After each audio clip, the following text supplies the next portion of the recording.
Alors, nous sommes toujours ici à la mairie du 15e arrondissement de Paris. Vous savez, pour ce grand événement, le Forum des associations, il y a énormément de monde. Et nous avons comme invité d'honneur de ce salon une dame, une grande dame, qui est présidente d'une association qui s'appelle l'ambassadrice, Madame Naïma Mourir.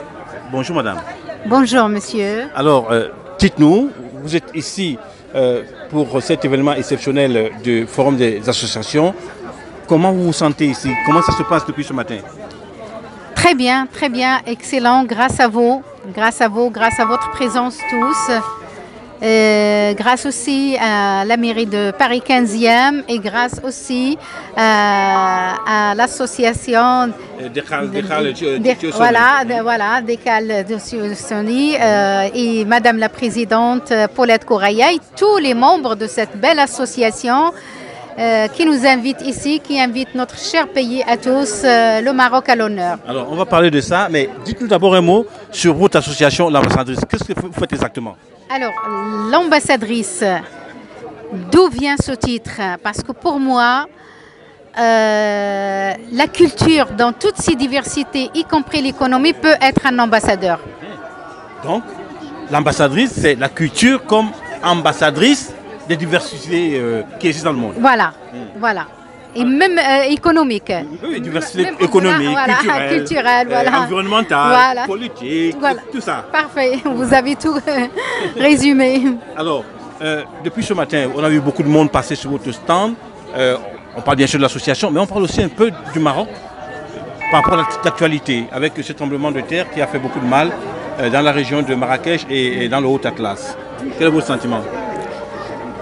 Je suis, ça veut dire meurtrie par cet événement, cette souffrance, cette douleur que nous ressentons tous ici et là-bas.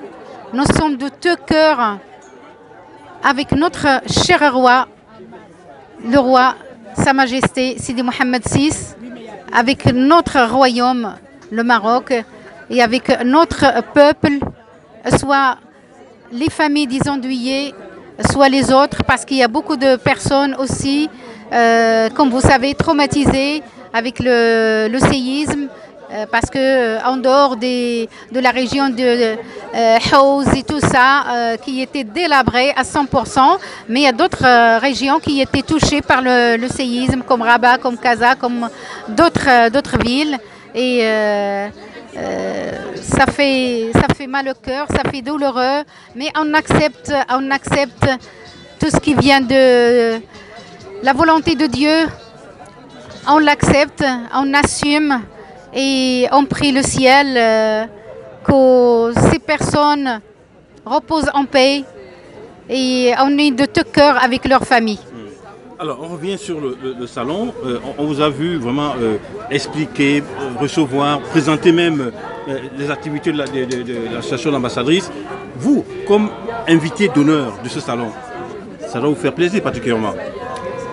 Énormément plaisir d'être ici à Paris 15e et avec cet événement organisé par Monsieur le maire et la mairie de Paris 15e. Ainsi que l'invitation d'honneur que notre sœur Paulette Correa nous a fait avec son association Dekal Tiosani et tous les membres de cette belle association. Nous les remercions infiniment. Merci beaucoup à vous et bonne continuation. Merci beaucoup. Naïma Mourir. Merci beaucoup, cher frère Jean. Merci beaucoup. Merci à vous tous. Alors, nous sommes toujours ici à la mairie du 15e arrondissement de Paris dans le cadre de ce forum des associations. Vous voyez, il y a du beau monde partout et nous avons, j'allais dire, un invité spécial, quelqu'un qui est très impliqué justement dans la bonne marche des associations, M. Daniel Yagonis-Fer, qui est fondateur, justement, président fondateur de l'association qui porte le même nom. Bonjour, monsieur. Oui, bonjour. Nous sommes aussi accompagnés de Mme Paulette Correa, qui vous connaît bien. Madame Correa, bonjour. Bonjour à tout le monde. Voilà, alors dites-nous, Mme Correa, d'abord, quel honneur avez-vous de recevoir ici monsieur Daniel? Monsieur Yagonis-Fer, je le reçois. Il est quelqu'un qui est habitué au Forum des associations et à tous les événements qu'on organise d'ailleurs à la mairie du 15e ou même à l'UNESCO. parce que comme je le dis partout, c'est lui qui nous accompagne tout le temps dans tout ce qu'on fait. Même pour le salon des auteurs à l'UNESCO, c'était lui qui avait offert quelque chose pour le salon des auteurs.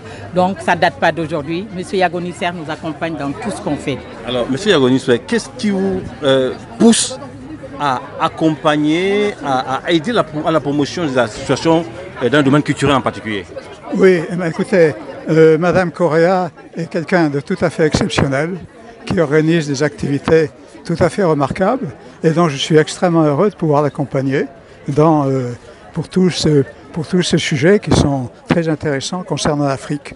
J'ai aussi ma fondation a d'autres actions en faveur de l'Afrique, en particulier dans le domaine scientifique, mais cette action culturelle en fonction pour la fondation donc, de Madame Correa est tout à fait aussi intéressante et est un complément utile, à mon avis, pour ma fondation. C'est formidable. On ne fait pas de la politique, mais vous conviendrez avec nous que dans le contexte actuel, c'est plutôt très très encourageant ce que vous faites et dans une certaine relation entre l'Afrique et la France. Vous avez totalement raison. Hein. Enfin, je ne veux pas effectivement faire de la politique, mais bon, ceux qui souffrent, pour mentionner simplement un sujet qui est d'actualité en France aujourd'hui, qui est le réchauffement climatique. Vous connaissez ce qui s'est passé, en particulier cette année, tous les développements. Mais le réchauffement climatique, malheureusement, vise depuis de longues années surtout l'Afrique. Et il faudrait que les pays européens qui sont responsables du réchauffement climatique, fassent beaucoup plus pour l'Afrique. Enfin, c'est une parenthèse. C'est une parenthèse très intéressante. Je ne sais pas si vous avez un dernier mot à ajouter à l'endroit de ceux qui nous regardent, nous écoutent. Qu'est-ce que vous pouvez envoyer comme message par rapport justement à la promotion de la culture, par rapport à cette relation entre l'Afrique et le reste du monde, et en particulier avec la France? Eh bien, on ne peut qu'encourager tous ceux et celles qui peuvent, d'une manière ou d'une autre, favoriser les échanges en dehors de la politique. Les échanges entre la France et l'Afrique, évidemment, sont très bienvenus. Et en l'occurrence, disons, tous ceux qui peuvent encourager l'association présidée par Madame Correa sont très, très, très bienvenus. Il ne vous a pas tout dit. Hein. Alors, il agit beaucoup sur la science en Afrique. Qu'il vous dise ce qu'il fait pour la science en Afrique. Et là, il est très engagé. C'est comme ça que je l'ai connu d'ailleurs à l'UNESCO. Parce que j'ai organisé quelque chose avec eux à l'UNESCO. C'est Mme Correa qui vous pose la question. Vous avez compris la question? Oui. Alors à propos de la science en Afrique, effectivement, ça fait très très longtemps que j'ai soutenu la science en Afrique. En particulier, j'ai contribué à la création d'un institut de sciences mathématiques au Sénégal et à d'autres actions qui ont lieu en Afrique en faveur de la science. Il y a beaucoup d'Africains qui sont très compétents et il faut les encourager et les aider. Merci beaucoup, Monsieur Daniel Yagonisser, et merci, Madame Correa, d'avoir accepté de partager ces quelques moments en notre compagnie. Merci beaucoup. Merci à vous. Merci beaucoup. Merci. Bon, c'est bon? C'est pas arrêté là. C'est génial. Moi, j'aurais aimé que les gens regardent. C'est à 15h40. C'est pas dans longtemps. C'est à 15h40.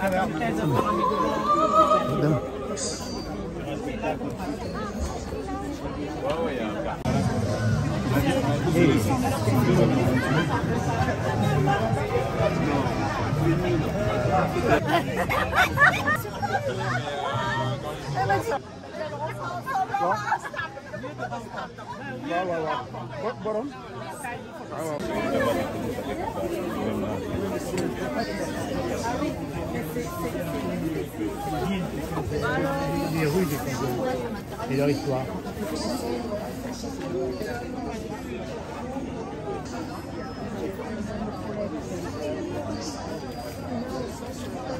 Madame Paulette. Madame Paulette. Il faut que je cherche les bonbons. Je sais qu'il y en a, mais j'arrive pas à me baisser. Ils sont là. Non, mais il y a...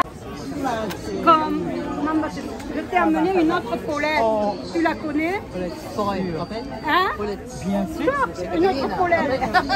Salut. Ça va bien? Très longtemps. Très longtemps.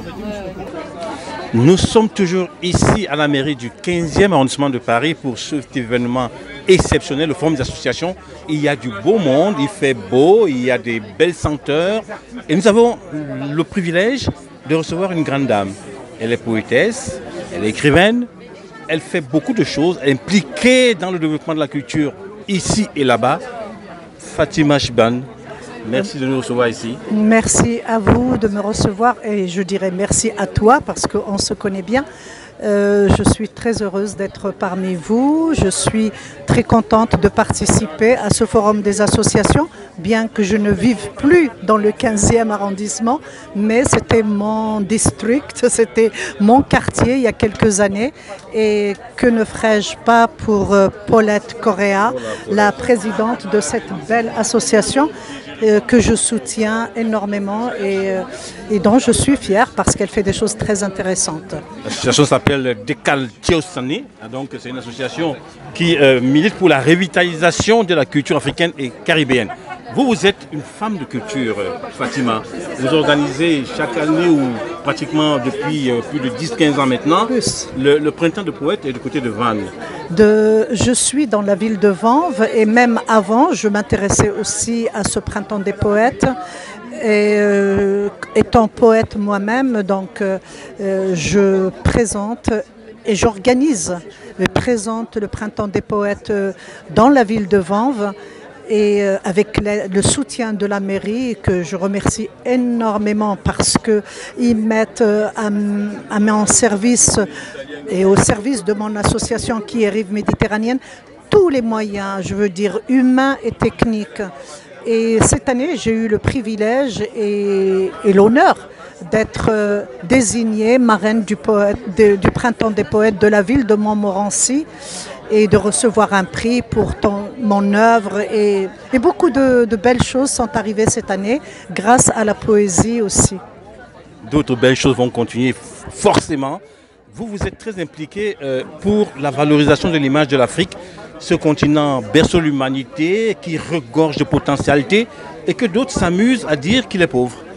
Alors moi, ce que je lis, ce que je vois dans les revues, dans les journaux économiques, financiers, tout ça, je vois que par exemple la dette de l'Afrique subsaharienne est de 1200 milliards d'euros. Et toute l'Afrique subsaharienne, c'est à vous de compter combien il y a d'habitants, combien de pays dans cette partie-là. Et quand je regarde, ça c'est ceux de cette année, 2023, et en juin 2023 en France, je vois que la dette est de 13,4 milliards d'euros. On dit que l'Afrique est pauvre. Je ne pense pas. L'Afrique a énormément de ressources minières. Elle possède 54% de réserves de platine, ainsi que 78% de réserves de diamants, 40% de chrome, 28% de manganèse, sans oublier le fer que la France importe pour faire ses voitures, sans oublier l'or, sans oublier l'uranium. Alors, je pense, sans oublier le pétrole et le gaz et les phosphates, je ne crois pas que tout ce qu'on dit est exact. Il faut revoir, il faut bien étudier les choses avant de dire ces choses-là. Si on laissait toutes ces richesses à l'Afrique, l'Afrique est riche. Mais du moment qu'elle est exploitée par d'autres, c'est pour ça que l'Afrique est pauvre. Mais si on fait les comparaisons, je pense qu'elle n'est pas très très pauvre. C'est un continent extrêmement riche, d'autant plus que la population est une population très jeune. 70% de la population africaine ne dépasse pas 40 ans, alors que 70% en Europe dépassent 60 ans. Donc où est la richesse? Il y a une richesse humaine, une richesse du sol, une richesse de main-d'œuvre, il y a tout ce qu'il faut. Mais laissez l'Afrique, il faut laisser l'Afrique tranquille, il faut lui donner les moyens de régir elle-même ses affaires. Il ne faut pas mettre à la tête d'un pays quelqu'un qui est là, qui va exploiter lui-même, et avec l'aide de ceux qui vont le mettre au pouvoir, tout ce qui est riche en Afrique. Si on lui donnait l'occasion de faire ses affaires à elle toute seule, elle serait riche. Mais comme il y a des gens qui ont la main mise sur l'Afrique, évidemment, vous pouvez toujours dire que l'Afrique est pauvre. Fatima, un tout petit dernier mot, on ne peut pas ne pas en parler. Vous êtes marocaine. Ouais. On sait ce qui s'est passé du côté de la région de Marrakech et du Haut-Atlas, ce tremblement de terre qui forcément vous touche également, même si vous vivez en France. Évidemment, j'ai le cœur qui saigne pour les miens, d'autant plus que j'ai perdu une personne de ma famille. Elle est décédée suite à un arrêt cardiaque. À ce tremblement, le choc était très grand. Mais j'ai confiance en mon peuple. Mon cœur saigne pour le Maroc et pour les Marocains. Mais j'ai très confiance en les Marocains parce que ce sont des gens courageux, très solidaires. Nous avons les vraies valeurs. Nous sommes tout le temps en synergie, en solidarité. Nous sommes là, les uns et les autres. Pour nous, il n'y a pas de différence entre un berbère et un arabe. Il n'y a pas de différence entre un noir et un blanc. Il n'y a aucune différence parce que nos origines sont comme ça. On est arabe, on est berbère, on est africain, on est noir, on est blanc, on est méditerranéen, on est de l'Atlantique et on est de l'Atlas. Merci. Merci beaucoup Fatima. Merci beaucoup. C'est moi qui vous remercie. Je vous souhaite une bonne soirée. Ok. À vous deux. Alors, nous sommes toujours ici au Forum des associations dans la mairie du 15e arrondissement de Paris. Il y a énormément de monde, il fait beau, les gens sont contents et il y a des auteurs. Nous avons le privilège d'avoir avec nous M. Sekou Ndiaye, qui est auteur, qui est également très investi dans la solidarité, j'allais dire, entre les êtres humains au niveau des associations. Bonjour M. Sekou. Bonjour Jean-Célestin. Alors, dites-nous, vous êtes auteur de plusieurs ouvrages. Citez-nous un peu quelques-uns de vos ouvrages. Oui, je suis auteur de 4 ouvrages publiés par la grande maison d'édition L'Harmattan. Le premier s'intitule « Le Code Capet de la Renaissance, un message adressé à la jeunesse africaine ». Le deuxième s'intitule « Le peuple manjac, histoire, jeunesse et culture ». Le troisième s'intitule « Les manjacs au XXIe siècle, le peuple et son héritage face à l'actualité et aux défis historiques ». Et le quatrième s'intitule « Safan, le chemin du développement ». Formidable. Alors, ces ouvrages sont forcément tous plus intéressants les uns que les autres. Je voudrais qu'on s'attarde sur le premier, puisque non seulement ça parle de Renaissance, mais c'est un message adressé à la jeunesse. Quel regard vous portez sur la Renaissance africaine aujourd'hui? J'ai travaillé avec un très grand savant africain d'origine camerounaise, le professeur Capet de Bana, qui fait partie de ces savants oubliés et à qui il faut rendre hommage en permanence. J'ai travaillé avec le professeur Capet de Bana pendant 17 ans. C'est lui qui m'a éclairé, informé et formé. À sa mort, j'ai voulu lui rendre hommage à ma manière et c'est ce fameux Code Capet de la Renaissance. Alors, ça ne me dit pas le regard que vous portez aujourd'hui sur la Renaissance africaine. Très bien, je vois la perspicacité d'un journaliste. Oui, c'est ça le souci, hein, communiquer, c'est se soucier de la pensée de l'autre. C'est ce que vous venez d'exprimer là. Voilà, vous vous souciez du message qui doit être reçu de l'autre côté. Oui, la Renaissance africaine, elle ne date pas d'aujourd'hui. Elle date du jour même où l'Afrique a été mise en contact avec l'Occident. À commencer par nos ancêtres qui s'étaient opposés et qui y avaient perdu leur vie. Elle a continué avec la diaspora qui a été à l'origine du fameux congrès de Londres en 1900, suivi de celui de Paris en 1910, voilà, et puis de celui de Lagos, qui était une suite logique dans la marche, dans la dynamique de la Renaissance. Il me semble qu'aujourd'hui, la phase qui reste, la dernière phase, c'est la Renaissance sociale. Parce que s'il faut parler de politiciens, on en a. S'il faut parler d'intellectuels, on en a. Donc tout a été essayé, sauf que l'essentiel a été oublié, c'est la base. Alors cette renaissance sociale, comment l'accomplir justement pour que le continent finisse en finisse avec sa renaissance? Je pense que il semblerait que Aristote, qui était un référent de l'Occident, disait que le maître avait raison, mais qu'il avait posé le problème à l'envers. Okay. Je crois que la Renaissance africaine, il faut la saluer, mais elle était partie d'en haut vers le bas.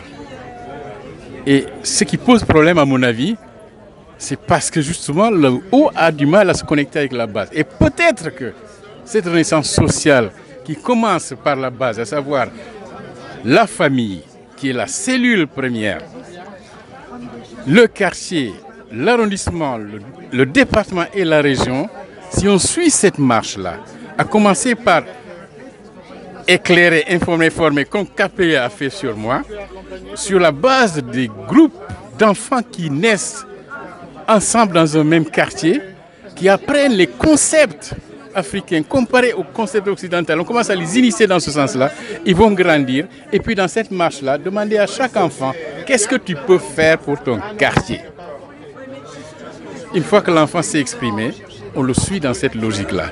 Et puis, qu'est-ce que tu peux faire pour ton village, pour ton arrondissement, pour ton département, pour ta région, pour ton pays et pour ton continent?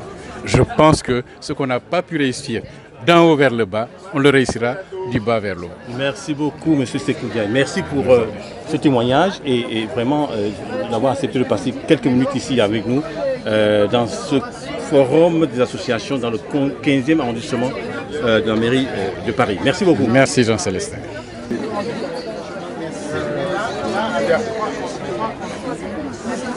Nous sommes toujours ici à la mairie du 15e arrondissement de Paris pour ce forum des associations, cette édition exceptionnelle qui vraiment accueille beaucoup de monde. Il y a des exposants, il y a des artistes, il y a de la gastronomie, il y a énormément de produits d'art et d'artisanat africains et des Caraïbes aussi. Nous avons le privilège, l'honneur, l'avantage de recevoir un monsieur très important pour la culture, monsieur Yaya Dianka. Monsieur Yaya, merci d'être à nos côtés ici. Eh bien, merci surtout à vous de m'avoir donné l'opportunité d'être là aujourd'hui. C'est un réel plaisir, c'est un double plaisir. D'abord de revoir ce beau monde, cette belle organisation, et ensuite de revoir des amis que je n'ai pas vus depuis un certain temps. Et parmi ceux-ci, je sais bien, mon cher Jean-Étienne, avec tout ce que nous avons fait ensemble. Et ce trait d'union qui a été quand même le vecteur, celle qui a été le pont de toutes ces relations, de tous ces ciments de solidarité, j'ai nommé Paulette Correa. Donc c'est une grande dame. Une grande dame. Tout à fait. Vraiment qu'on ne voit pas toujours, mais qui est toujours au bon endroit, derrière, pour tirer les marrons, pour pousser les gens. Elle est formidable. Moi, je ne tirais pas pour pousser les marrons, mais pour pousser les baobabs. Elle pousse les baobabs. Et encore, c'est encore une autre image, une autre symbolique. Qui est très forte. Tu me connais, parce que quand il s'agit de symbolique, ben, nous en avons suffisamment et longuement discuté. Et alors, puisque tu parles de symbolique, tu parles de baobab, comment ne pas dire un mot d'abord sur un petit baobab pour vivre ensemble? Cet ouvrage qui t'a un peu, je veux dire, révélé aux yeux du grand public, de tes lecteurs et de tous ceux qui te connaissent. C'est ça. Eh bien aujourd'hui, le petit baobab a grandi. Il a fait des feuillages, il a de l'ombrage. Il s'est suffisamment enraciné dans des terres nourricières et il a produit des fruits, le fruit du baobab, que je déguste tous les jours. Je peux te dire que ça fait exactement 10 ans que le petit baobab a été écrit et j'ai énormément de témoignages. Si je devais résumer l'ensemble des témoignages que j'ai reçus, écrits, oraux, etc., c'est « Mais M. Yaya Dianka, quand est-ce que vous allez faire le deuxième ?» Alors, le deuxième, il est en chantier ou pas? Parce que c'est toi, oui. Formidable. Formidable. Et là, tu es un homme de culture, ça tout le monde le sait. On est dans un continent, l'Afrique. On est né dans un continent, l'Afrique, qui est réputé pour être le berceau de l'humanité, le creuset des civilisations. C'est le continent par excellence de la culture. Comment tu vois ce continent aujourd'hui, au moment où les gens nous prêtent un peu des idées qui ne sont pas les nôtres? Alors, moi, je suis très optimiste par rapport à tout ce qui se dit. Pourquoi? Parce que la culture, Après tout, c'est ce que nous avons dans ce qui nous avons de plus cher en nous, en notre sein. L'Afrique, c'est la culture. L'Afrique est la culture. J'ai envie de dire, c'est blanc, bonnet, bonnet, blanc. Le problème, c'est que nous n'avons pas suffisamment pris conscience de cette richesse culturelle, qu'elle soit orale, qu'elle soit traditionnelle, qu'elle soit d'inspiration spirituelle. Nous avons tout. Le monde a commencé chez nous. La création du monde s'est faite chez nous. Mais nous n'avons pas pris suffisamment conscience de cette richesse pour l'exploiter, pour l'explorer, pour la faire sortir, pour la faire partager. Mais quand je vois aujourd'hui, mais sur tous les plans culturels, avec un grand C, tout ce qui se fait dans le cinéma, dans le théâtre, dans l'audiovisuel, tout ce qui se fait en termes de production artistique, je dis que bravo. Les Africains ont pris leur place dans le concert des nations, pour paraphraser Senghor. Et aujourd'hui, il faudra peut-être laisser le temps de l'organisation. L'organisation. Et c'est pour ça que je suis très bien de quoi je parle quand je te parle de l'organisation. Quand tu nous as invités à écrire cet ouvrage collectif, c'est toi qui as organisé, qui as géré, qui as coordonné. C'est ce qu'il faut aux intellectuels africains. Alors, puisque tu parles de Senghor et que c'est à la fois un homme politique, mais aussi un auteur que j'aimais particulièrement et que je continue à lire, il disait en son temps, le développement sera culturel ou ne sera pas. Est-ce que cette Afrique, dont 70% de la population a moins de 25 ans aujourd'hui, et qui compte 1,3 milliard d'habitants, qui va en compter 2,5 milliards à l'horizon 2050, est-ce que cette Afrique-là est assez armée justement pour être la locomotive du monde dans le domaine culturel, économique, environnemental, tout ce qu'on veut? Mais de toute façon, on n'a pas le choix. Moi, je viens de faire le tour de toutes ces associations ici présentes. Il n'y en a pas une seule qui n'a pas d'inspiration africaine. Il n'y en a pas. J'ai fait le tour et je me suis arrêté à chaque instant. Quand tout à l'heure, je te disais que la culture est née chez nous et que c'est à nous de l'organiser, de la promouvoir, de la faire sortir, de la faire connaître, en voilà la preuve.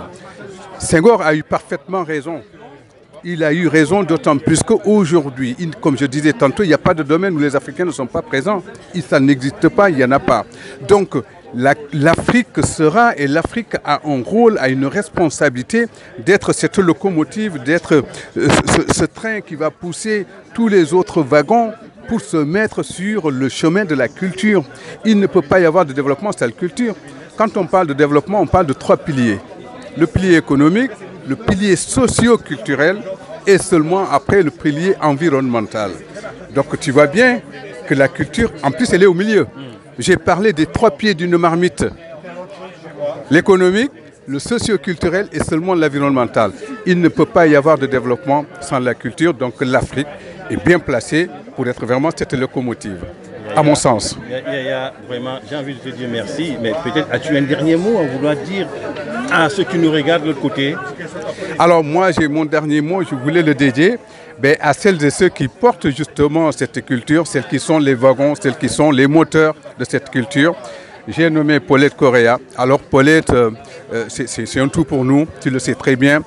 Paulette n'aime pas qu'on parle d'elle. Paulette a toujours travaillé pour les autres, a toujours produit pour les autres. C'est le moment aujourd'hui, c'est le lieu de... Sais-tu que son association Dekal Tiosan résume tout ce que nous venons de dire. Donc c'est vraiment quelqu'un de précieux, c'est quelqu'un qu'il faut vraiment préserver.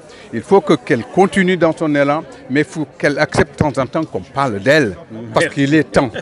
Merci beaucoup Yaya, merci et à très vite. Merci, à très vite cher ami, merci. Et votre animation? Bonjour. Non mais vous allez sur la scène après, tout de suite, en même temps que... Pardon. C'est un jeune maire qui s'appelle Laurent Merkel, mais vous connaissez Nicolas Abou.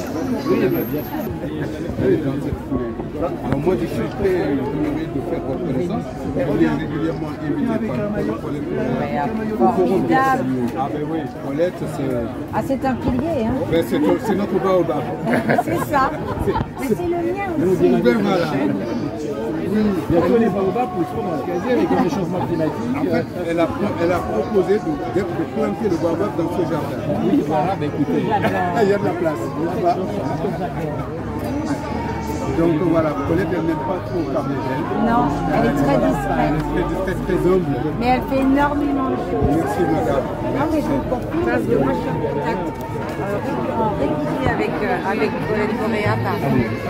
Et c'est vrai qu'on a fait des choses extraordinaires ensemble. Lorsque je la sollicite, parce que c'est pareil, il y a des acteurs qui ont besoin de soutien, elle est toujours présente. Voilà, et elle fait vraiment, elle crée des synergies et c'est vraiment de ça dont on a besoin. Oui, oui, oui. Voilà. On a... Accueillante aussi, c'est juste que vous m'avez ouvert les portes. Allez-y madame, parce que là, Jusqu'à ce que j'organise ici un gros événement en 2019, il y avait 10 ambassadeurs. Voilà, Colette, elle n'aime pas trop parler d'elle. non, elle est très discrète. Elle est très discrète, très humble. Mais elle fait énormément de choses. Merci madame. Avec Colette Correa par exemple. On ne sait pas comment les remercier. On ne sait pas comment les remercier. Merci madame Correa. Merci. Et comme je leur dis, Vous nous rejoignez toujours ici à la mairie du 15e arrondissement de Paris pour ce grand événement, ce forum des associations qui réunit énormément de monde. Vous voyez, les gens viennent de partout et puis il y a des exposants, il y a de la gastronomie à découvrir, il y a des produits d'art et d'artisanat africains et des Caraïbes. Il y a aussi des invités. Nous avons un bonheur incommensurable à recevoir ici le professeur Pape Bakary Sissoko, voilà, qui est philosophe, qui aime parler de la vie quotidienne, de ce qui fait le moteur de notre existence ici sur Terre. Avec lui, nous allons parler surtout aujourd'hui de l'Afrique qui parle ou qui ne parlerait pas assez à elle-même. Professeur, merci d'être parmi nous ici. Merci beaucoup. C'est vraiment un plaisir à chaque fois de répondre à l'invitation de la sœur Paulette Correa pour son association Dekkal Thiossane.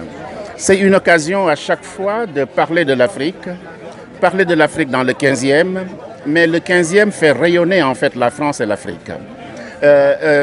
Paulette fait beaucoup de choses et à chaque fois, c'est un moment où les intellectuels, les artistes, les simples citoyens français, africains se retrouvent autour de la culture et de l'essentiel. C'est aussi une occasion pour moi de parler d'un sujet extrêmement important initié par le professeur Ramatoulaye Diagne Mbengue, la sœur du grand professeur Souleymane Bachir Diagne. Nous avions fait une grande conférence à Saint-Louis, c'est là que je l'ai connue. Puis nous nous sommes rencontrés à Paris lors du gingembre littéraire du journal Le Monde. Il y avait notamment Eugène Baudet qui était là aussi. Merci beaucoup, merci. Alors, elle nous a parlé effectivement de ce sujet-là, que l'Afrique doit reparler à l'Afrique. Parce qu'elle était écœurée que les intellectuels ne parlent... C'était un problème en Tunisie, où la Tunisie voulait se séparer effectivement du reste de l'Afrique. Le grand professeur qui est un penseur se dit il y a un problème. Pour quelle raison les Africains se battent? Fanon l'avait bien dit, on nous apprend à nous mépriser nous-mêmes. On nous apprend à nous quereller. Il est temps qu'on se ressaisisse pour nous parler, nous connaître et discuter avec l'autre qui me ressemble de façon efficace et constructive. Donc l'Afrique, quand la Covid a eu lieu, mais l'Afrique a été la risée du monde, alors que l'Afrique a des ressources humaines formidables. Pourquoi ces ressources humaines ne sont pas exploitées? C'est parce qu'on ne se parle pas. C'est parce qu'au lieu de se parler, on se jalouse. Alors que nous avons la charte du Mandé qui nous a appris effectivement à nous réconcilier, à chercher la paix, à travailler ensemble. Pour quelle raison aujourd'hui, alors que nous sommes à l'ère de la communication, il nous est incapable de nous parler? Mais ça, le philosophe s'en saisit, l'intellectuel s'en saisit pour dire non. Pourquoi nos jeunes partent? Parce qu'ils ne se reconnaissent pas dans ce qu'il y a en Afrique, parce qu'ils ignorent les trésors, parce qu'il y a des gens malhonnêtes qui pillent les ressources africaines. Il est temps de dire non. Quand on lit la géopolitique, qu'est-ce qui se passe en ce moment?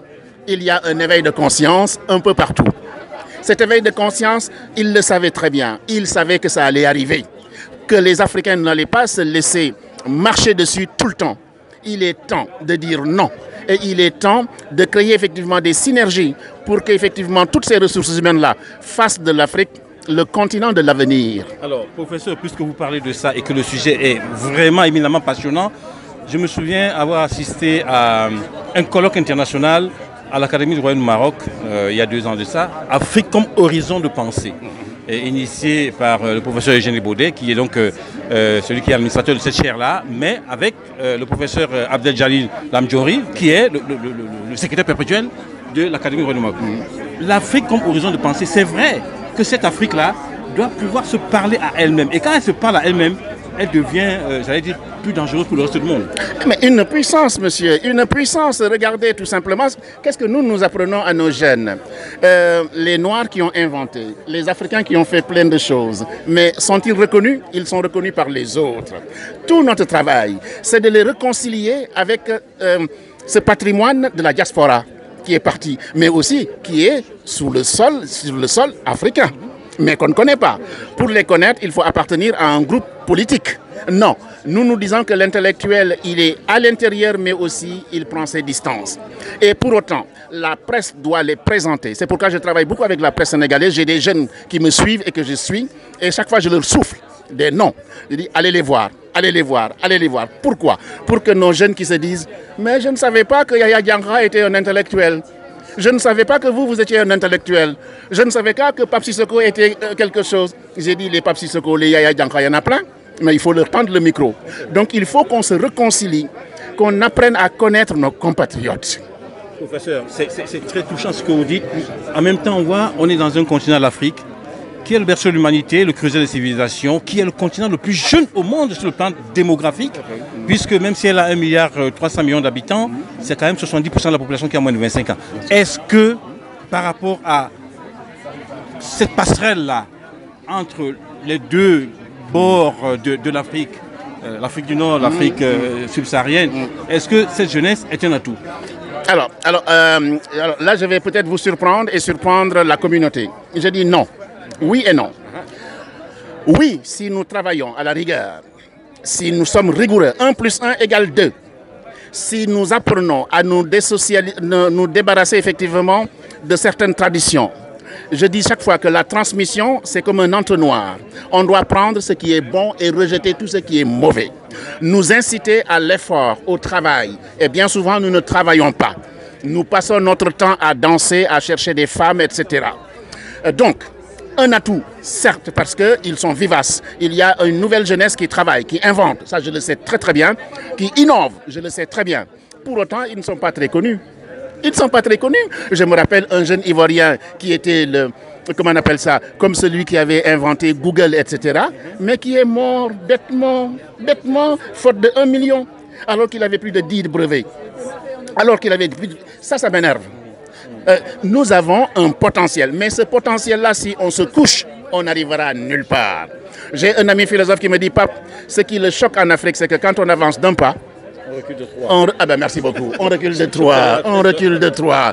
Et pour quelle raison? Donc, on peut avancer d'un et on maintient le cap, comme au rugby, c'est l'actualité, et on travaille à avancer tout doucement. En changeant les mentalités, en travaillant sur la rigueur, on en est capable. Et en véritablement faire le travail de l'entonnoir. Passer à l'essentiel, former notre jeunesse à l'éducation, ne pas avoir le complexe, ne pas baisser la tête. On ne baisse pas la tête quand on sait. Quand je suis ailleurs dans le domaine de l'érudition, je ne baisse pas la tête parce que je maîtrise. Et c'est ce que j'enseigne aux jeunes, ne baissez jamais la tête. Mais pour autant, vous devez apprendre, nous écouter, écouter les anciens, lire les livres de Yaya Diankha, de vous-même, etc., etc. Mes pauvres Afriques, de les lire pour ouvrir l'esprit. Parce que si tu n'as pas d'argument, tu ne peux pas combattre. Alors, professeur, vous parlez de l'actualité, on va y rester pour dire encore un mot. On voit ce qui se passe entre l'Afrique et Lampedusa. On parle de 7000 migrants qui sont arrivés essentiellement de l'Afrique subsaharienne. Si ces gens partent, si ces jeunes partent, si ces femmes partent, c'est aussi parce que il y a un échec quelque part, un échec peut-être des politiques nationales qui sont pratiquées. Que faire? Que faire? Il faut arrêter de voler l'argent du pays, il faut redistribuer les ressources, il faut créer des emplois, c'est possible. L'Afrique est riche, mais l'Afrique est mal exploitée. L'Afrique est tributaire de politiques qui ne sont pas saines. Et il faut une éthique dans la construction. On ne construit pas seulement avec des gens qui sont avec toi, on construit avec le peuple et la patrie. Notre premier travail, c'est véritablement de travailler non pas pour le parti, mais pour la patrie. Et pourquoi nos jeunes partent? C'est parce que tout simplement l'horizon est sombre. On ne leur donne pas de chance. Moi, j'ai beaucoup de jeunes qui me disent, mais grand, qu'est-ce que je fais? Je suis le seul de la famille. Je suis le premier à dire non. Mais après, je baisse les bras parce que je ne peux rien leur proposer. Ma famille à moi ne part pas. J'avais un frère qui voulait partir, j'ai dit, si tu viens, je ne t'accueille pas. Je l'ai dit à toute ma famille, tu viens, je ne t'accueille pas. Parce que je travaille dans la légalité, je voudrais que toute ma famille travaille dans la légalité. Sinon, un jour, on va dire, Pape Sissoko enseigne quelque part, mais c'est sa famille qui est là.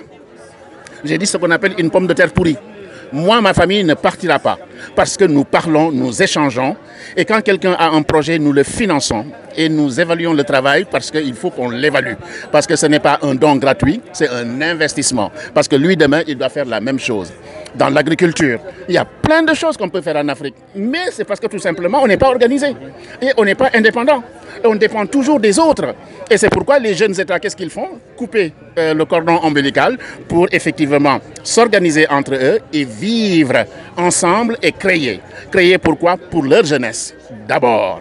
Et ça, c'est très important. Nous pouvons le faire, mais il faut véritablement qu'on réfléchisse à une nouvelle façon de faire de la politique, à une nouvelle façon de porter notre jeunesse, qui est une jeunesse puissante, une jeunesse qui a étudié, une jeunesse qui a envie de rester au pays. Je serais plus heureux dans mon pays où il y a du soleil, ma mère, ma grand-mère, que d'être à l'étranger. Si je viens à l'étranger, c'est parce que derrière, il n'y a pas d'opportunité. Voilà, je vous remercie infiniment. Merci beaucoup. Merci beaucoup. Merci beaucoup. Merci. Alors, nous sommes toujours ici à la mairie du 15e arrondissement de Paris pour cet événement exceptionnel, le Forum des associations, qui draine toujours autant de monde, édition après édition. Il y a des exposants, il y a des produits d'art et artisanat africains et caribéens, il y a de la gastronomie, il y a aussi des invités. Nous avons le plaisir de recevoir ici Alice Dadié-Brighton, qui est auteure d'origine ghanéenne, donc Ghana, et qui est en train de faire son petit tour ici dans ce salon. Comment ça va d'abord? Merci, ça va très bien. Vraiment, j'ai eu le plaisir de rencontrer beaucoup de personnes, d'échanger avec beaucoup de gens des pays différents de l'Afrique. Et vraiment, ça m'a vraiment fait plaisir. Les prestations, voilà, les stands des associations, tout a été vraiment bien présenté aujourd'hui. Je suis heureuse. Et donc, vous êtes auteur, vous écrivez beaucoup sur les problématiques en fait féministes qui concernent les femmes, par rapport à la pression sociale, par rapport à l'éducation, par rapport à leur environnement tout simplement. Quel regard vous portez sur la femme africaine aujourd'hui? D'accord. Et par rapport à la famille aussi. Merci pour la question. La femme africaine aujourd'hui, bon, bien que ce soit une femme émancipée, des fois bien éduquée surtout, je pense qu'elle doit toujours lutter contre des barrières culturelles. Elle doit toujours répondre à des attentes culturelles et socio-culturelles, soit au niveau du mariage, la question de la famille, l'âge du mariage, ainsi de suite, même l'ethnie de son mari. C'est un sujet de discussion toujours au Ghana. C'est un sujet tendance et ça crée des fois des polémiques, des discussions plutôt tendues dans les familles et ainsi de suite. Alors je trouve que c'est des sujets qu'on doit toujours aborder, qui sont toujours essentiels, importants. Et je pense que le plus que beaucoup de villes deviennent cosmopolitaines, on oublie en fait que ces réalités sont toujours de l'actualité et les femmes africaines en fait sont toujours en train de trouver en fait leur liberté vis-à-vis de tout ça. Ils sont toujours en train d'essayer de répondre à ces questions et toujours de vivre leur vie de manière épanouie, mais toujours en sachant qu'il y a des limites ou bien peut-être des pressions culturelles. Alors, vous le dites, pression culturelle, c'est vrai que de nombreux auteurs, écrivains parlent de cette question-là. Je pense notamment au concours des lycéens Jamal Amadou Amal Djaili, avec les Impatientes, qui a reçu le prix concours des lycéens en 2020. On a l'impression que en fait, les pesanteurs sont davantage, vous le dites d'ailleurs, culturels que personnels. Que faire par rapport justement à cette société africaine qui a du mal justement à évoluer au niveau de cette mentalité? Je pense que c'est une question franchement de réflexion mais aussi de rééducation. Le plus que bien sûr des cultures s'échangent, s'intermêlent aussi, il y a quand même une évolution dans les réflexions et tout. Moi en tant qu'écrivaine, j'ai passé des années en Chine, j'ai vécu en Chine pendant 3 ans pour mon master. Oui, je parle mandarin très très bien et j'ai été vraiment choquée aux barrières culturelles dans les trains. Même en Chine, j'entendais vraiment des stéréotypes sur l'Afrique, sur moi-même. Et franchement, ça m'a choquée. Mais aussi, j'ai vu vraiment qu'il y a vraiment du travail parce que c'est un tout, en fait. Et même dans le continent africain, il y a des stéréotypes sur certains pays. L'Afrique, le Ghana, qui a des stéréotypes sur le Nigeria, la Côte d'Ivoire, ainsi de suite. Et il y a certains même qui ne veulent pas vraiment se marier dans d'autres pays et tout, ouais. Alors nous-mêmes, nous devons nous connaître davantage, peut-être être un peu plus ouverts pour apprendre davantage des uns des autres. Alors je pense que oui, c'est une affaire de rééducation, mais aussi d'opportunités pour vraiment apprendre davantage sur d'autres cultures et ainsi de suite. Alors, dernière question, Alice, vous êtes quand même optimiste par rapport à cette situation-là, par rapport à l'avenir de la femme? Ouais. Oui, bien sûr.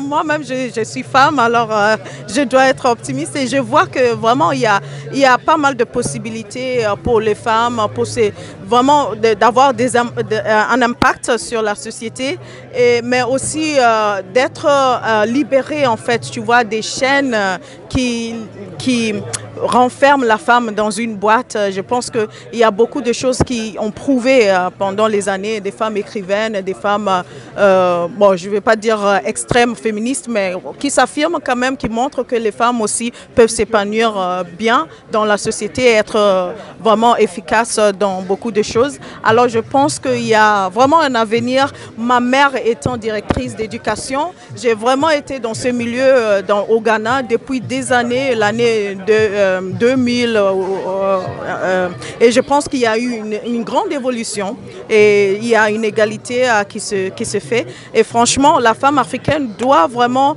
avoir confiance dans sa valeur, dans ce qu'il apporte à la famille, mais à la société. Et je crois que aussi les familles doivent avoir plus de confiance dans le choix de la femme, parce que des fois on met beaucoup on se pose des questions sur peut-être le discernement de la femme quand il s'agit des choix de mari. Moi-même, je pense que mon père vraiment a montré quand même pas mal de peur quand je devrais quitter le Ghana pour venir en France, épouser un Africain mais qui est né ici, qui a fait toute sa vie ici.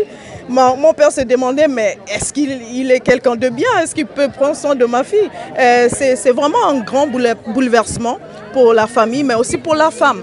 Mais je pense qu'un peu de confiance, un peu je vais dire, de discussion, mais aussi de confiance peut faire la chose. Ouais. Merci beaucoup. Merci beaucoup. Qui est donc auteur d'origine ghanéenne, qui a vécu en Chine, donc il parle aussi le mandarin. Oui. Bravo, madame. Ouais, et l'espagnol, l'allemand aussi. Et l'allemand aussi. Bravo. Merci beaucoup. À bientôt, merci beaucoup. Merci et à bientôt. Oui, maintenant les gens ils sont trompés.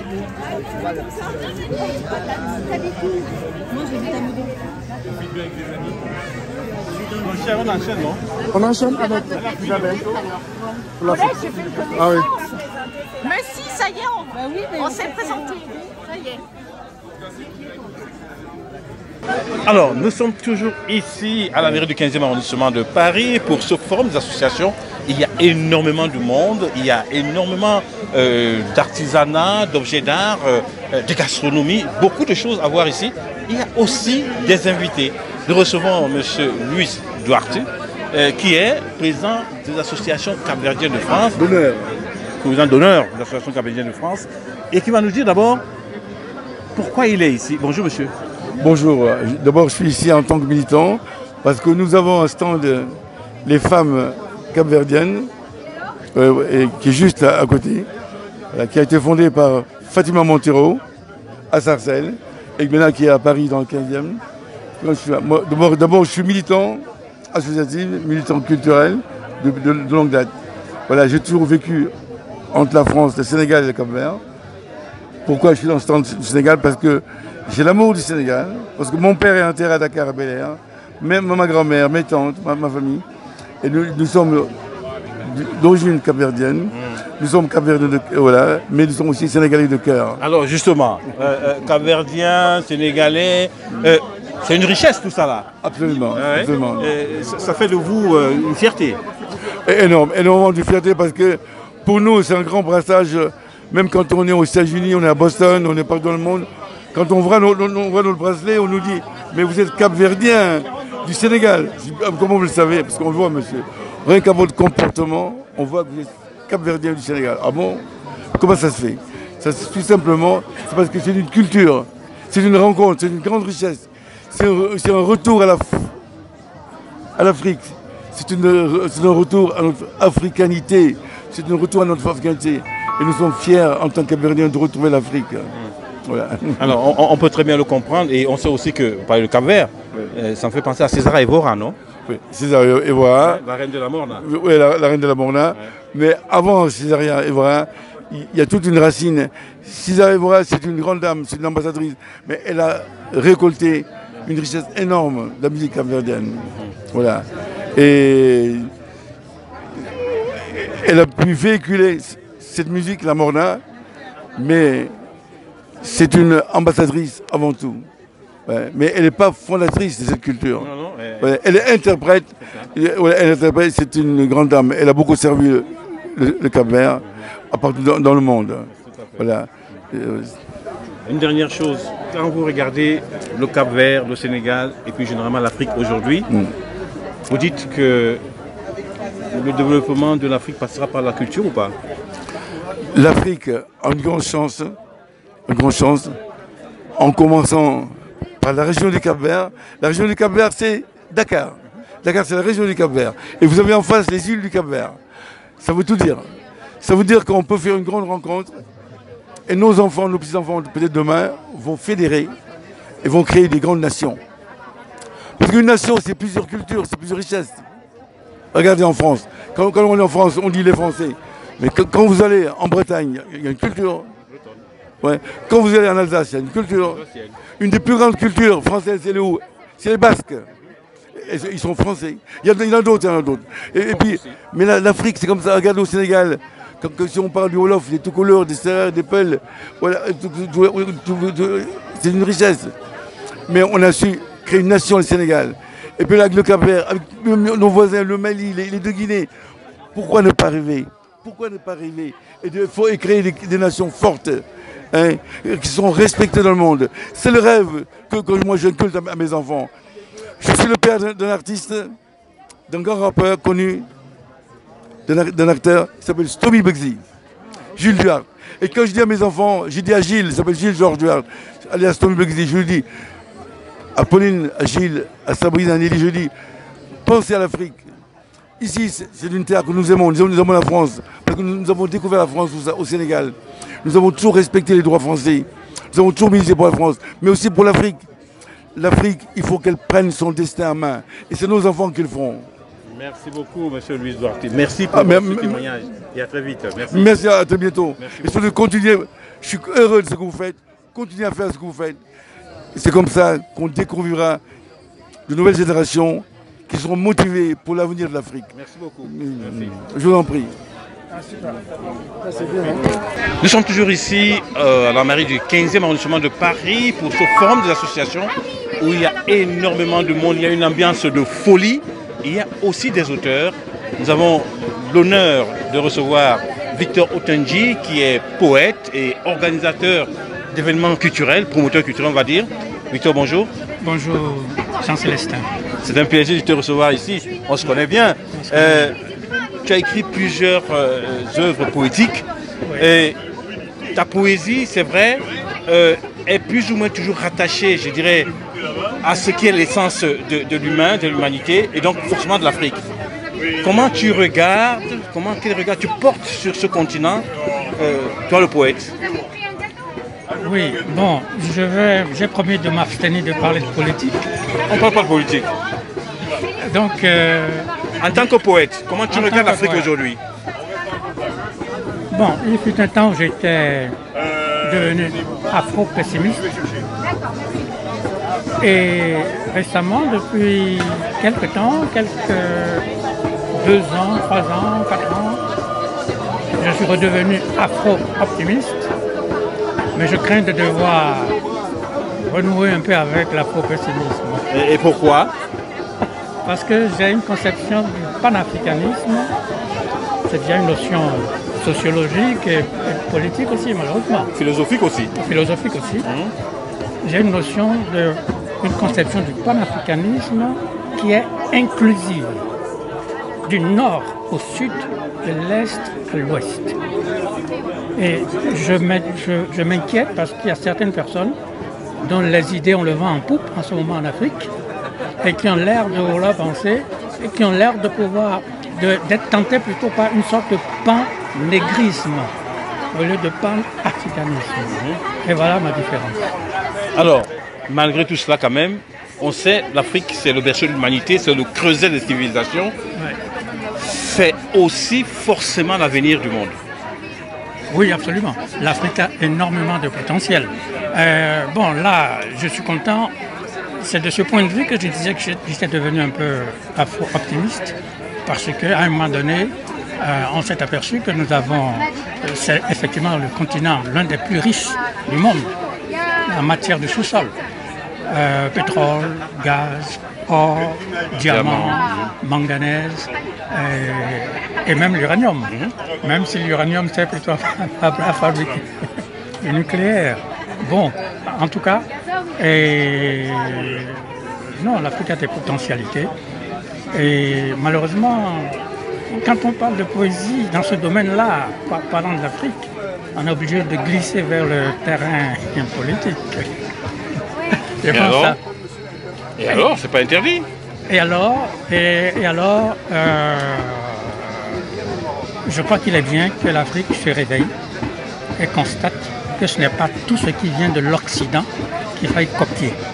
Il faut prendre ce qui est bon et rejeter ce qui est mauvais. Est-ce que les poètes peuvent contribuer justement à cet éveil-là de conscience africaine? Les poètes peuvent contribuer. Évidemment, ça dépend de l'inspiration de chacun. Moi, je me souviens, en 1974, j'avais publié dans l'organe de la Révolution du Bénin, à l'époque, qui s'appelait encore Daobé, un article intitulé Art et Révolution, où je défendais la liberté de l'artiste d'écrire, quand tout le monde répète l'hymne à la Révolution. Moi, je vais un peu à contre-temps. Comme toujours d'ailleurs, ça n'a pas changé. Dans ce moment-là, la singularité constitue l'originalité. Ce n'est pas la singularité pour la singularité. C'est simplement parce que ça peut répondre à un besoin de sincérité avec soi-même, et entrer dans les tréfonds de soi-même et dire ce qu'on estime devoir dire, sans que ce soit des mots d'ordre qu'il faille Merci beaucoup. exécuter. Merci Victor. Je suis très content de te rencontrer aussi. Oui, moi aussi. C'est un plaisir. Oui. D'autant plus que tu as coordonné notre ouvrage collectif, Rencontres à l'UNESCO. Lumière sur les plumes de diaspora africaines, paru en 2022. Ça. Nous avions tous donné notre contribution en 2019 lors du premier salon des auteurs de la semaine africaine de l'UNESCO. Merci beaucoup Victor. Merci à toi. Merci, à très vite. À très vite. Merci beaucoup. Merci. Et Djangé. Nous sommes toujours ici à la mairie du 15e arrondissement de Paris. C'est le forum des associations. Vous savez, cette manifestation qui draine du monde de partout avec des exposants, des objets d'art, l'artisanat africain et caribéen, la gastronomie qui sont tout est présent ici. Et il y a une ambiance de folie. Nous avons l'honneur, le bonheur de recevoir aussi beaucoup d'invités comme Fatou Kiné Diakate, qui est plasticienne et qui va nous parler un peu de son travail. Elle expose à la mairie du 18 arrondissement. Ça sera le jeudi 21 septembre pour l'ouverture donc du vernissage, mais ça s'étend jusqu'au 29 septembre 2023. Bonjour Fatou. Bonjour, bonjour. Quel plaisir de vous avoir ici. Ah, tout le plaisir est pour moi. Alors, dites-nous. Je suis contente, je suis vraiment contente d'être là aujourd'hui. Formidable, on est tous contents. Alors, dites-nous, vous préparez un vernissage pour jeudi 21 septembre à la mairie du 18e arrondissement de Paris. Est-ce que vous pouvez nous dire un ou deux mots d'abord sur le travail que vous allez présenter qui s'appelle un retour éclairé? Ah, mais avant de vous parler de mon retour éclairé, oui. Comme je suis là aujourd'hui au forum, oui. Je suis venue voir ma sœur avec son association Dekel Diosan. Alors ça c'est Madame Correa. C'est Madame Correa. Ah, oui. Voilà, voilà, notre grande sœur de cœur, qui est une fierté pour le Sénégal et une fierté aussi pour l'Afrique. Tout à fait. Parce qu'elle a beaucoup fait pour le continent africain. Et elle continue à faire d'ailleurs. Voilà, voilà, machallah. Je la remercie du fond du cœur parce que je suis là depuis 2016 avec la maladie, cette terrible maladie-là qui m'a confinée. Je ne sortais plus. J'étais entre les hôpitaux, les centres médicalisés et tout. Et ma sœur Paulette Correa et le staff, mes sœurs Anta, Abi, Cher et tout ce beau monde qui sont autour de moi. Paulette nous a fait sortir. Paulette m'a fait sortir du centre médicalisé. Formidable. Tous les événements culturels qui sont là, elle me dit sors, sors, malgré les douleurs et tout. J'ai dit je vais me prendre ma canne et mon fauteuil électrique et suivre Paulette. En tout cas, merci à Paulette Correa. Formidable. Vous avez raison, vous allez la remercier. On ne le dit jamais assez, c'est une dame exceptionnelle. Alors, vous voulez donc dire un mot quand même sur retour éclairé? Exactement. Donc je prépare une exposition, mon événement, un retour éclairé. Une exposition qui est très importante pour moi parce que c'est pour marquer mon retour à mes activités professionnelles. Parce que depuis 2013, la maladie m'avait vraiment confinée. Voilà, c'était l'hôpital, c'était les centres et tout. Et de 2013-2023, ça fait 10 ans de souffrance. Et voilà. On peut donc penser que c'est un peu une renaissance. Absolument. Une renaissance africaine en plus. Merci. Profondément africaine et panafricaine. Exactement, parce que je suis enracinée et avec une très grande ouverture quand même. C'est vrai. Et que c'est un retour en douceur, un retour en couleur.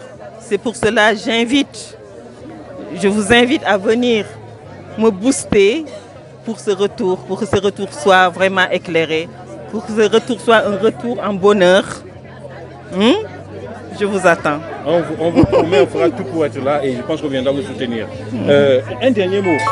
Ça sera des tableaux de quoi? Ça sera des paysages? Ça sera voilà, moi, mon travail, voilà, c'est semi-abstrait.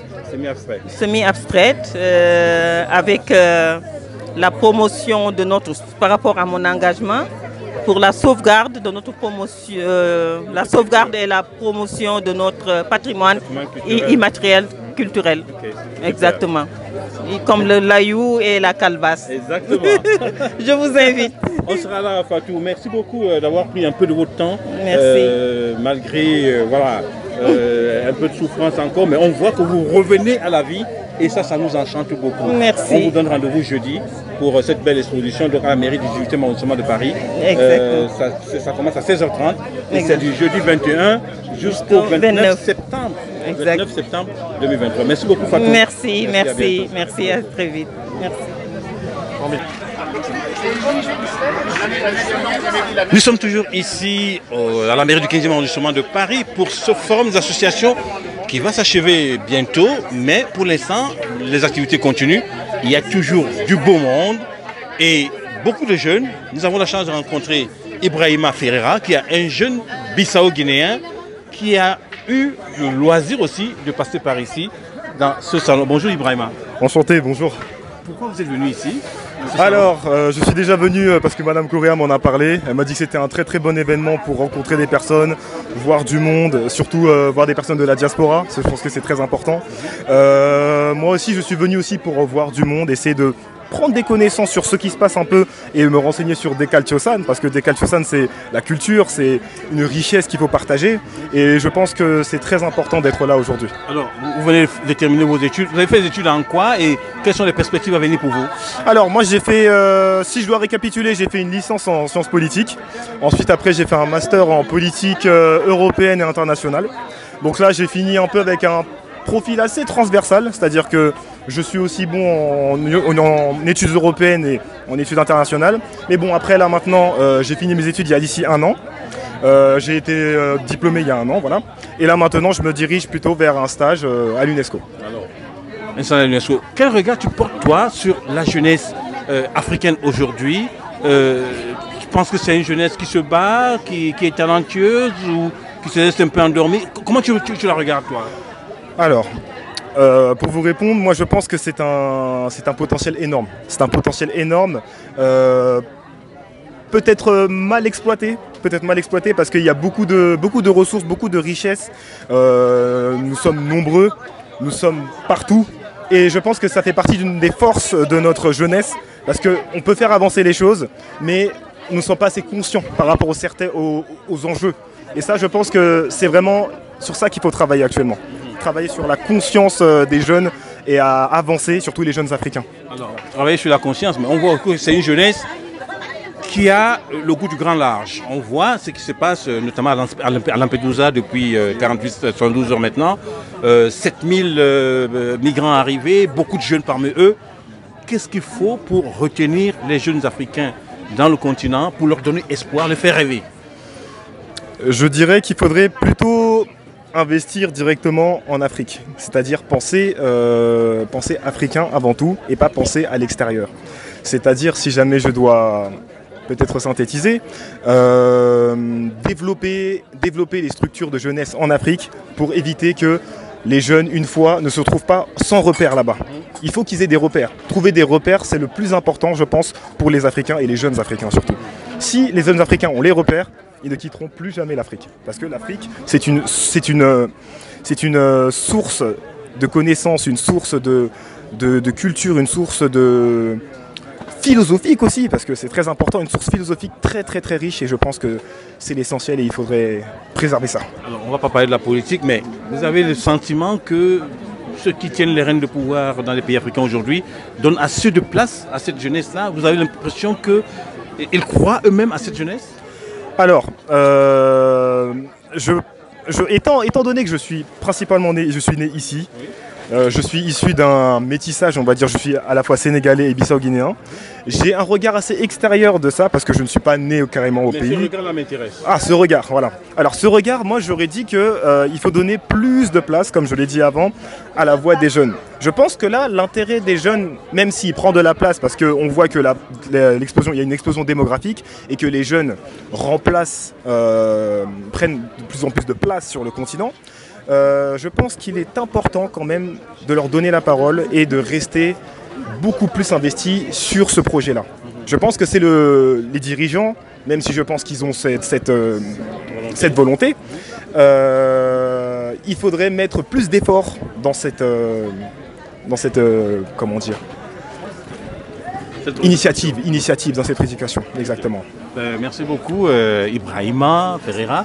Vous êtes jeune bissau-guinéen, un peu sénégalais aussi, en tout cas vous êtes jeunes africains et vous venez de terminer vos études, vous allez bientôt commencer un stage à l'UNESCO. On vous souhaite en tout cas un meilleur avenir. Merci beaucoup. Merci beaucoup à vous. Merci beaucoup. Merci. Nous sommes toujours ici à la mairie du 15e arrondissement de Paris pour ce forum des associations. Vous savez, cet événement qui draine tant de monde et il y a exactement des choses extraordinaires en matière d'art, d'artisanat. Il y a aussi des invités, parfois insolites, comme Maître Marine Martin-Pigeon, que nous rencontrons ici, qui est spécialiste du droit des étrangers. Maître, bonjour, bienvenue à vous. Bonjour, je vous remercie. Dites-nous, qu'est-ce que vous faites ici, à un forum des associations? Alors, je suis venue sur invitation de Madame Correa pour rencontrer des gens, échanger, discuter avec les gens qui sont intéressés par ces actions et la diaspora. Voilà, j'ai été invitée avec mon mari. Que j'ai eu le plaisir de rencontrer votre mari aussi. Alors, vous êtes là, vous êtes donc spécialiste du droit des étrangers. Aujourd'hui, comment se présente ce droit pour les étrangers qui vivent en France d'une manière globale? On ne va pas dans les détails. Qu'est-ce qu'ils ont comme recours, s'ils ont des problèmes liés par exemple à un statut de séjour irrégulier, des choses comme ça? Des recours, il y en a. Heureusement, on est un état de droit et ça fonctionne très bien. Donc des recours, il y en a. Mais c'est vrai que la situation est très compliquée, que ce soit pour les sans-papiers et même actuellement pour les gens qui ont des titres de séjour, qui n'arrivent pas à les renouveler facilement. L'accès à la nationalité, l'accès au visa, tout est compliqué. Aujourd'hui, tout est compliqué. Vous avez l'impression qu'il y a un tour de vis qui est en train de se mettre en place, qui est déjà en place par rapport à ces étrangers-là? Malheureusement, il y a un tournevis qui a été installé il y a quelques années. Et chaque changement de gouvernement, actuellement, donne un tour dans le tournevis. Et actuellement, c'est vraiment très compliqué à tous les niveaux, pas seulement pour les sans-papiers. On a même envie de dire, pas seulement en France. Quand on voit ce qui se passe au niveau européen, l'émotion qu'a provoqué l'arrivée de 7000 migrants du côté de Lampedusa il y a encore 72 heures, on se dit qu'il n'y a pas de très très bonnes nouvelles à scruter à l'horizon, c'est ça? C'est vrai, à la fois il n'y a pas de bonnes nouvelles, à la fois si enfin les politiques arrivaient à voir dans l'immigration et dans le partage des cultures quelque chose de positif, ça pourrait être quelque chose de très positif, l'arrivée de 7000 migrants. Mais actuellement, ce n'est pas le cas, il ne faut pas se mentir. C'est vrai que tout le monde voit ça comme une catastrophe. Mais on peut gérer, l'Europe peut gérer. Il suffit qu'elle ait la volonté de le faire. Et actuellement, il y a beaucoup de pays qui freinent, qui reculent et qui ne veulent pas voir ce qu'ils appellent le problème de l'immigration. Et pour vous, les femmes et hommes de droit, c'est une situation qui est plus complexe encore ou... Alors nous, ça pourrait être positif parce qu'on est débordé de travail.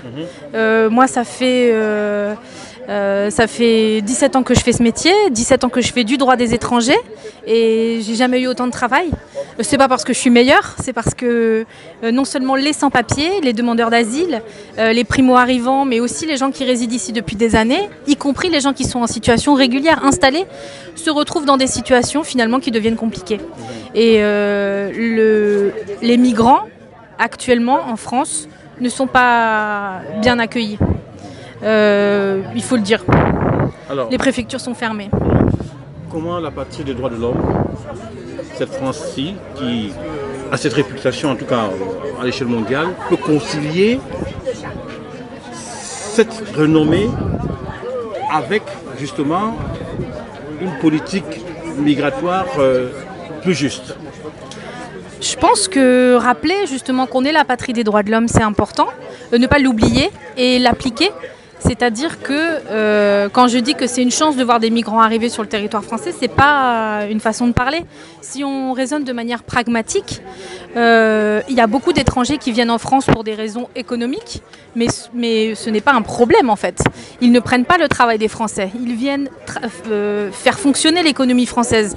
Ils participent à l'économie française. Tous les restaurants qui nous entourent, il y a probablement des étrangers qui travaillent dedans, avec ou sans papier. Et c'est être pragmatique que de leur donner la seule chose qu'ils veulent, c'est-à-dire des papiers, une autorisation de travail, une carte de séjour, pour pouvoir travailler de manière légale. Et payer leurs impôts, c'est finalement tout ce qu'ils demandent. Et ils prennent le travail de personne, c'est faux de le croire.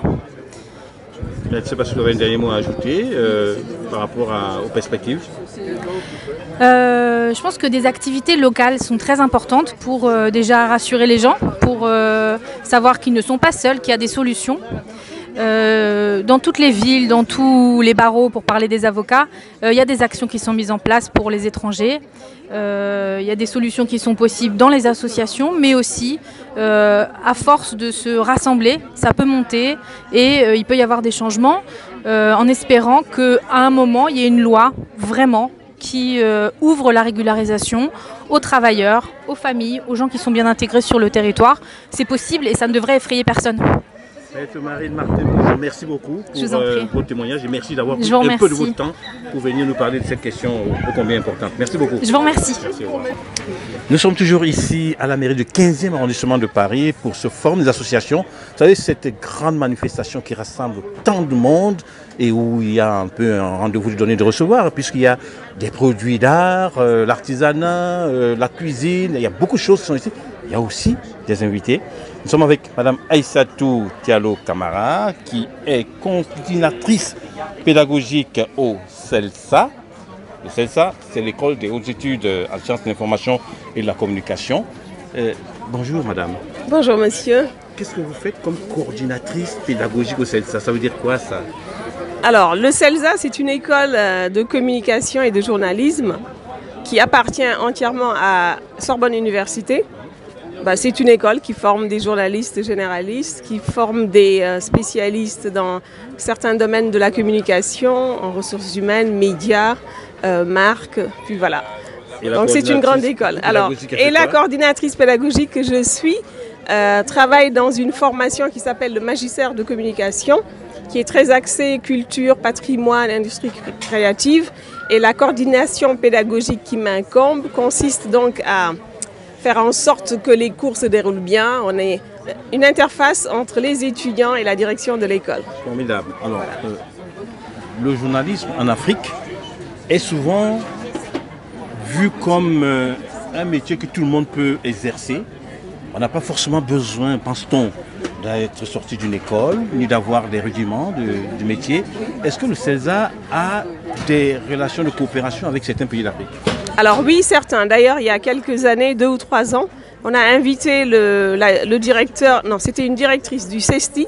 Le CESTI, c'est une grande école de journalisme qui est très connue au Sénégal. J'en parle parce que je suis aussi sénégalaise. Donc voilà, alors on est aussi en partenariat avec certaines grandes écoles, plus au-delà de l'Afrique, dans les autres continents, américaines, vu qu'on appartient à la Sorbonne, donc on a des partenariats avec des grandes universités mondiales. Quel regard vous portez, vous, aujourd'hui, sur le métier de l'information, la manière de l'exercer, avec l'arrivée des réseaux sociaux? Est-ce que tout le monde peut s'improviser journaliste ou il faut vraiment être sorti d'une école ou connaître quand même au moins les règles du métier? Alors moi, je pense qu'il faut au moins connaître un peu les règles du métier. Voilà, ne s'improvise pas journaliste qui le veut quand même. Il y a des éléments à acquérir avant. Et puis faire attention parce que tout ne peut pas être dit et tout ce qui est dit n'est pas forcément vrai. Donc il faut être en mesure de vérifier l'information. Alors, et puis voilà, peut-être acquérir quelques rudiments quand même avant de se prétendre journaliste. Mais alors, les réseaux sociaux, est-ce qu'ils mettent en danger le métier de journaliste ou alors c'est des supports qui sont complémentaires? Je pense que c'est complémentaire. On ne peut pas aujourd'hui dire qu'on ne peut pas intégrer les réseaux sociaux dans la vie.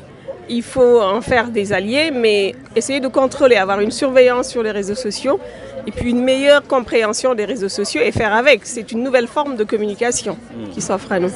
Alors, on parle des réseaux sociaux, vous êtes africaine, moi aussi. L'Afrique, c'est 70% de la population qui a à peine 25 ans.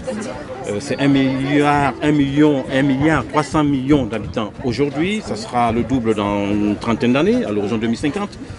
Qu'est-ce que ça représente en matière de développement de l'information et même de démocratie? Parce qu'on sait que le journalisme, l'information font partie des piliers de la démocratie.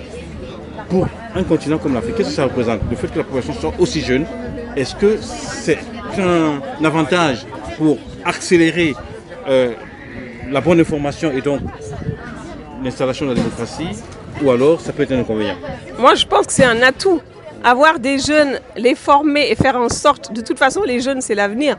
Donc si on exclut les jeunes, je ne suis pas sûre qu'on puisse avancer. Il faut faire avec les jeunes, aller avec eux, les accompagner, que les adultes, enfin les plus âgés soient avec eux, qu'ils les contrôlent, parce qu'effectivement il faut un contrôle sur les jeunes, parce que ça peut aller dans tous les sens. Et puis, mais faire avec, c'est un grand atout, il me semble. Merci beaucoup, Madame Aïssatou Diallo Camara. Merci à vous. Vous êtes donc coordinatrice pédagogique au CELSA. C'est cette école de journalisme et de formation qui est à l'université Sorbonne. Et vous êtes passé par ici au Forum des associations. Ça a été un plaisir de vous rencontrer. Merci beaucoup. Le plaisir est tout pour moi. Merci à vous. Merci. Au revoir. Voilà. Merci à vous. C'est incroyable. Let's go.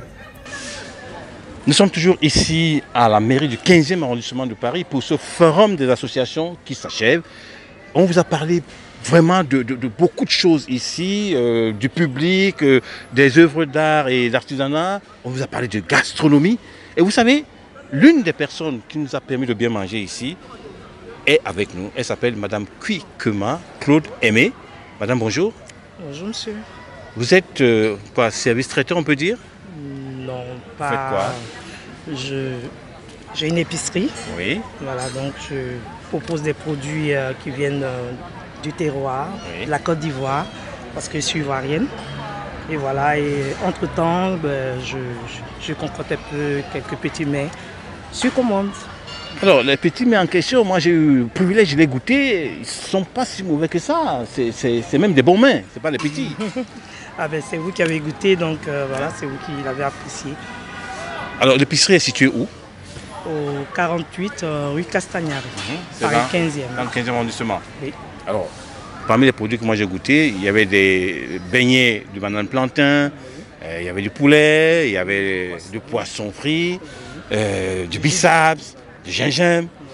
Tout ça là, c'est des produits qui viennent de Côte d'Ivoire? Oui, ce sont des produits qui viennent de Côte d'Ivoire.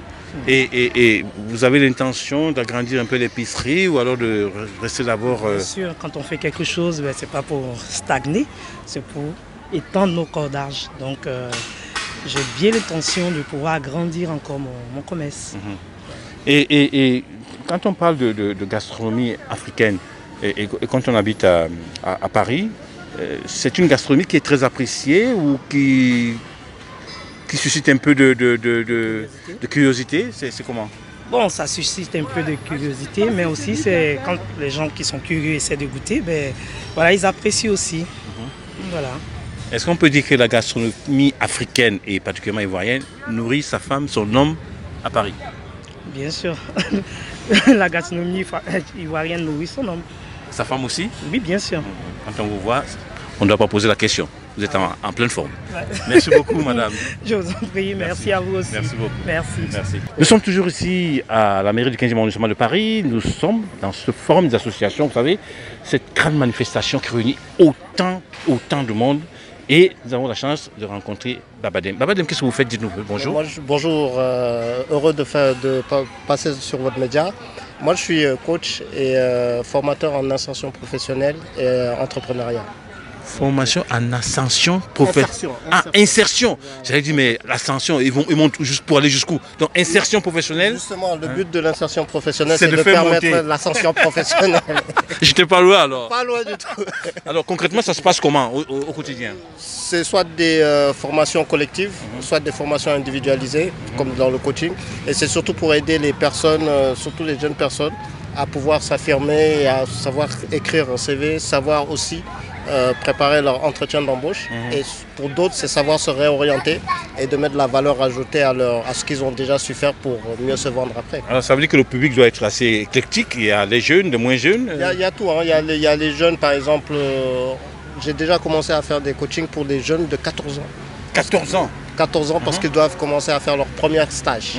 Et ils ont du mal aussi à savoir se vendre. Donc je vais dans des collèges pour les initier à ça, pour faire. Et puis bon, comme on dit, l'avenir appartient aux jeunes. Autant commencer très tôt et ne pas être bloqué après un master plus 5. Alors que si on sait dès le départ où on veut aller et connaître le chemin, c'est déjà formateur. Alors, vous êtes ici, mais on imagine que vous avez un regard aussi sur ce qui se passe sur le continent. Quand vous comparez les deux jeunesses, comment vous les analysez? Comment vous voyez leur avenir? Curieusement, je pense que nos mamans, et je tiendrai à rendre vraiment un hommage à Madame Correa, Paulette, elles ont su faire cette transmission. Et encore mieux, moi j'ai vu que si je dois prendre par décennie, 10 ans avant, cette jeunesse n'était pas aussi concernée par les associations, par ce qui se passait au pays. Et récemment, on voit beaucoup plus de jeunesse, et je rajouterais même la jeunesse de France, en fait, ceux qui sont nés ici, grandis ici, qui s'intéressent encore plus au continent. Et donc ça crée carrément quelque chose d'assez grand et assez important. Et il y en a même qui sont d'ici et qui vont au pays pour investir. Alors qu'avant, ils ne s'intéressaient pas. Comment vous expliquez ça justement, ce désir de retour aux sources, de connaître mieux l'Afrique? Comment vous l'expliquez vous? Moi personnellement, je pense que le développement des réseaux sociaux ont beaucoup fait. Parce que, à la limite, avant, les moyens de communication, que ce soit les télévisions mainstream ou les journaux, on ne parlait pas de l'Afrique d'une manière assez... c'était assez fermé. Or là, ce que j'ai vu, c'est-à-dire qu'il y avait des jeunes, par exemple, qui étaient dans des cités, qui allaient en vacances, par exemple, en Afrique, juste le temps des vacances, qui organisaient, par exemple, des collectes ou des collectes de médicaments pour certains hôpitaux, et ils se sentaient importants. Ils se sentaient un peu plus utiles et importants, valorisés.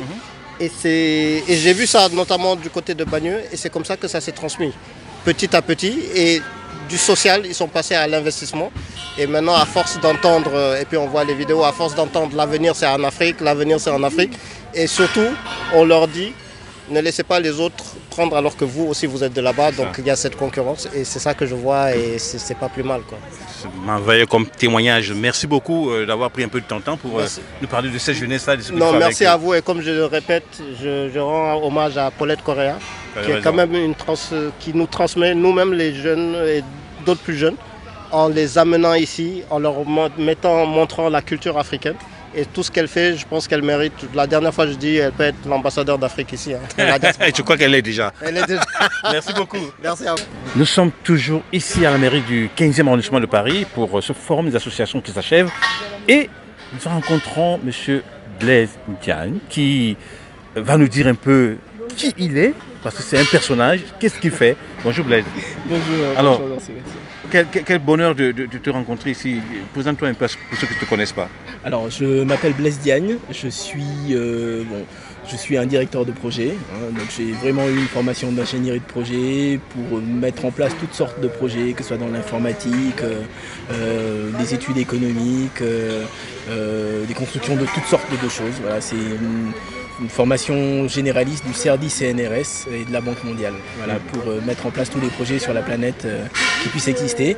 Mais je me suis spécialisé dans le secteur de la finance et de la banque, où je travaille depuis 23 ans. Alors, si tu es ici aujourd'hui, c'est aussi par rapport aux formes des associations et par rapport à l'association Dekal Tiossane. Tiossane, oui, tout à fait. Alors, Dekal Tiossane, c'est une formidable aventure que j'ai découverte en 2000, d'ailleurs même plus, j'ai dû la découvrir en 2010, vous imaginez, donc ça fait un bail effectivement que je connais cette association. J'ai eu l'occasion de connaître donc Paulette, de découvrir Paulette Correa, de découvrir le formidable réseau qu'elle permet d'ouvrir, voilà, par rapport à tous les intervenants, les amoureux de l'Afrique, pas forcément que des Africains originaires d'Afrique, mais véritablement des Africains de la diaspora et tous les amoureux de l'Afrique, quel que soit leur continent. Et j'ai beaucoup de plaisir à venir parce qu'à chaque fois, on rencontre des personnes riches, on a des échanges extrêmement riches et c'est juste formidable. C'est un bonheur. C'est un bonheur parfait. Alors, il y a un autre projet qui va probablement faire beaucoup de bruit aussi parce qu'il est d'importance, c'est celui de Montreuil. Tout à fait. Alors, j'ai la joie et le grand honneur de pouvoir accompagner ce projet-là. Alors, il y a beaucoup de gens, hein. Moi je suis juste un des éléments, j'accompagne un peu en termes d'organisation. C'est la maison universelle des cultures africaines à Montreuil. Voilà, universelle des cultures africaines à Montreuil. Pourquoi? Parce que la culture africaine, les cultures africaines ont rayonné à travers le monde et se retrouvent un peu partout dans pas mal de cultures en Europe, en Asie et autres, aux États-Unis. Et l'idée, c'est de pouvoir fédérer ces cultures et de pouvoir enrichir le monde et de s'enrichir également des autres cultures du monde. Alors pour ça, il y a un grand monsieur qui s'appelle Mohamed Kelfaoui qui donc a acheté en fait un espace de 2000 mètres carrés. Voilà, donc il l'avait acheté il y a des années. Et là on va le valoriser pour en faire justement cette maison. Donc on parle bien d'une maison des cultures, maison universelle. Voilà. Donc la vocation de cette maison c'est d'abord la culture. Hein, c'est la diffusion de la culture. c'est la valorisation, la vulgarisation de la culture et la valorisation de la culture intergénérationnelle. Voilà. Il s'agit d'abord d'un lieu de transmission, d'un lieu d'échange, d'un lieu de création. Quand je dis création, ce n'est pas uniquement que la création artistique, c'est aussi la création entrepreneuriale, sont aussi les débats, c'est la sociologie. Voilà, il y a vraiment une vocation universelle et de fédération de l'ensemble des sciences, de l'ensemble des connaissances autour voilà, de l'apport que l'Afrique a pu faire dans le monde et que les afrodescendants du nord au sud voilà, de l'Afrique apportent encore au reste du monde. C'est un projet qui va voir jour à l'horizon combien à peu près, dans combien de temps? Alors, les locaux sont déjà là, ils sont pratiquement finalisés. Là, ce qui reste, c'est juste l'organisation, puisque ça sera une association, ça ne sera pas une fondation, mais une association. Et cette association va permettre, une fois le bureau fondé, d'ouvrir donc des activités. Et on espère, en tout cas, on avait un projet de lancer en octobre. Bon, il y a quelques petits ajustements. Donc ça sera soit au 4e trimestre 2023, soit au 1er trimestre 2024 au maximum. Formidable. Merci beaucoup Blaise pour cette explication et ce partage. C'était le bonheur chaque fois de te rencontrer. Merci beaucoup. Merci beaucoup à toi. Merci. Merci.